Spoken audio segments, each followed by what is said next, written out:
It's 1979. Pink Floyd, a band that had redefined the boundaries of rock music, was in the middle of creating The Wall, an album destined to become one of the greatest conceptual works in music history. But behind the scenes, the band was in turmoil. Creative clashes, power struggles, and deepening rifts between band members threatened to tear Pink Floyd apart. At the center of the chaos was the tension between Roger Waters, the band's dominant force, and Richard Wright, the quiet genius whose ethereal keyboard work had been central to their iconic sound. Today, Roger Waters opens up about those tumultuous years, revealing the conflicts with Wright that would leave a permanent mark on Pink Floyd's legacy. This isn't just a story about music, it's about the human drama behind one of the most innovative bands in history, a story of ambition, artistry, conflict, and resilience. Pink Floyd's origins were rooted in collaboration. In the band's early days, Richard Wright was a creative equal, his keyboard work and compositions shaping the experimental and atmospheric style that would become their trademark. Albums like The Dark Side of the Moon and Wish You Were Here weren't just successes, they were cultural phenomena, largely thanks to Wright's ability to craft melodies that felt like they were pulled from another dimension. His contributions to tracks like Us and Them and The Great Gig in the Sky gave the band's music its emotional depth and haunting beauty. But as Pink Floyd's fame grew, the dynamics within the band began to shift. By the mid-1970s, Roger Waters had taken the reins as the band's primary songwriter and creative leader. Waters had a clear vision for Pink Floyd, one that often came at the expense of collaboration.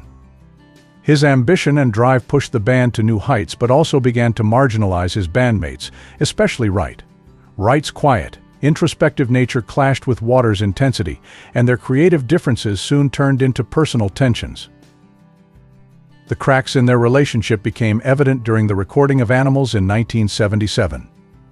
Waters, driven by his need for control, began to dominate the creative process, while Wright's contributions dwindled. For Waters, Wright's reserved approach and reluctance to challenge him were sources of frustration. For Wright, Waters' dominance felt suffocating, leaving him increasingly sidelined in the band he had helped to build. By the time work on The Wall began, the tension between Waters and Wright had reached its peak. Waters had envisioned the album as a deeply personal exploration of themes like alienation, isolation, and mental anguish.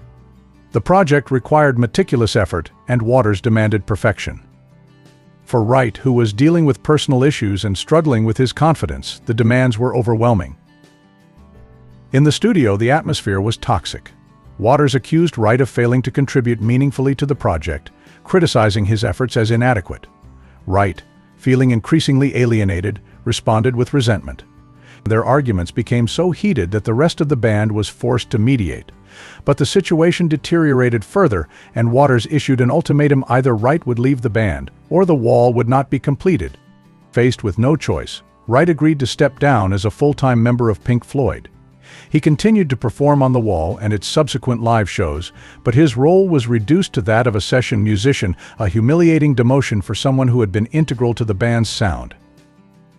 This wasn't just a professional blow for Wright, it was deeply personal. He had been pushed out of a group that he had helped shape, leaving him grappling with feelings of rejection and inadequacy. Meanwhile, Waters tightened his grip on Pink Floyd, transforming the band into an extension of his own vision. Wright's departure marked a turning point in his career, and not for the better. In 1978, he released his solo album Wet Dream, an introspective collection of songs that showcased his melodic and atmospheric style. But while the music was rich and heartfelt, the album failed to resonate with audiences. Critics were lukewarm and sales were disappointing. Wright, who had already been struggling with his confidence, retreated further into himself.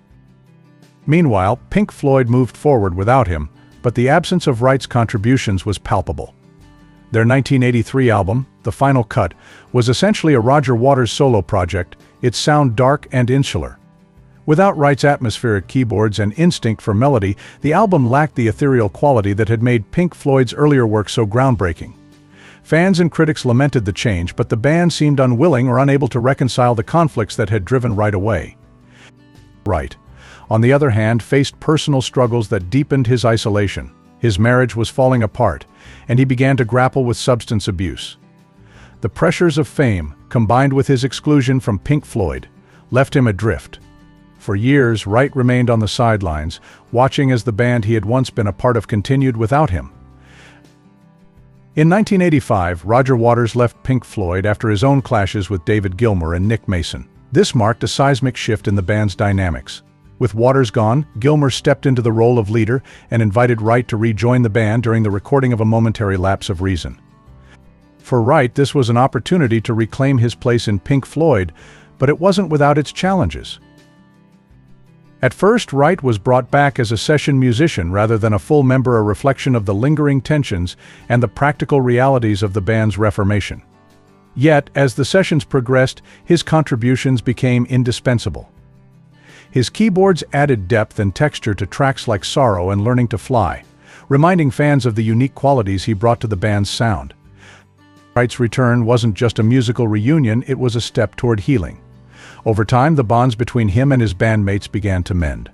While his relationship with Waters remained strained, there were moments of reconciliation. Waters, despite his domineering nature, eventually acknowledged Wright's pivotal role in shaping Pink Floyd's sound. For Wright, these moments of recognition were bittersweet, a validation of his artistry, but also a reminder of the battles he had fought to get there.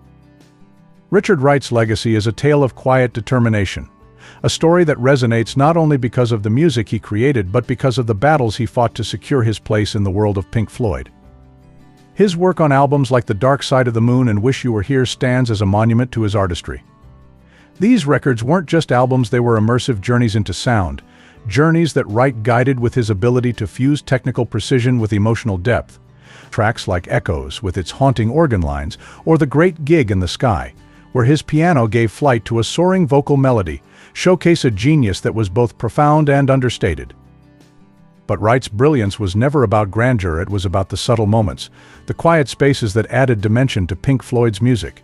His keyboards didn't demand attention, they invited listeners in, creating worlds of sound that were as introspective as they were expansive. And yet, for all his talent, Wright's journey was marked by turbulence. He wasn't the loudest voice in the bandroom or the dominant presence in the spotlight, but his influence ran deep, a steady current shaping the band's most iconic works. Wright's legacy is about more than the music, it's a story of perseverance in the face of adversity. Behind the ethereal beauty of his compositions was a man who endured rejection, conflict, and doubt. His clashes with Roger Waters, the power struggles within Pink Floyd, and his eventual departure from the band could have defined his career. Yet Wright refused to be diminished by these challenges. Even when he was pushed to the sidelines, his commitment to his artistry never wavered. During his years away from Pink Floyd, Wright explored new sounds, diving into solo projects like Wet Dream. While these efforts didn't achieve commercial success, they revealed a man who refused to stop creating, even in the shadow of setbacks. These projects weren't just experiments, they were acts of resilience, a testament to his unwillingness to let external circumstances silence his voice. When Wright returned to Pink Floyd, it wasn't just as a musician, it was as a survivor. His re-entry into the band during A Momentary Lapse of Reason brought with it a sense of redemption. Wright wasn't simply reclaiming his place in the group, he was reaffirming his identity as an artist. His contributions to the album were a reminder of the integral role he had always played, adding depth and texture to a sound that could only be complete with his presence. Today, Wright is remembered as the quiet force behind Pink Floyd's success. While Roger Waters and David Gilmour often dominated the narrative, Wright's role was the glue that held the band together. He wasn't the face of Pink Floyd, but he was its soul, a figure who shaped its music with a subtlety that belied its power. His work wasn't flashy, but it was unforgettable, creating a sonic landscape that continues to inspire generations of musicians and fans. Wright's story is a reminder that true greatness doesn't always shout, sometimes it whispers. It lies in the quiet moments of brilliance, in the ability to create something timeless without demanding recognition. Wright's keyboards weren't just instruments, they were emotional conduits, drawing listeners into the depths of the music. His genius lay in his restraint, his understanding that the most powerful moments are often the ones that don't seek the spotlight. Even as he navigated the conflicts and challenges within Pink Floyd, Wright's artistry never faltered. He managed to create beauty in the face of adversity, to leave an indelible mark even when his presence wasn't always acknowledged. That is the essence of his legacy, not just the music he created, but the perseverance he embodied. Richard Wright's journey wasn't just about his role in Pink Floyd, it was about resilience, redemption, and the quiet strength of an artist who refused to let struggles define him.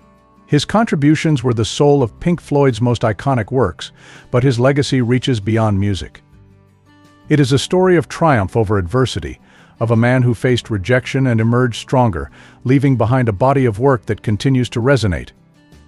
Wright's music endures, not just because of its brilliance, but because of its humanity. His legacy is a testament to the idea that even the quietest voices can leave the most profound echoes. Today, Richard Wright is celebrated not only as a pioneer of sound, but as a symbol of perseverance, a figure whose story continues to inspire those who see beauty in both struggle and triumph. His journey proves that greatness isn't just about success, it's about the courage to keep going, even when the odds are stacked against you.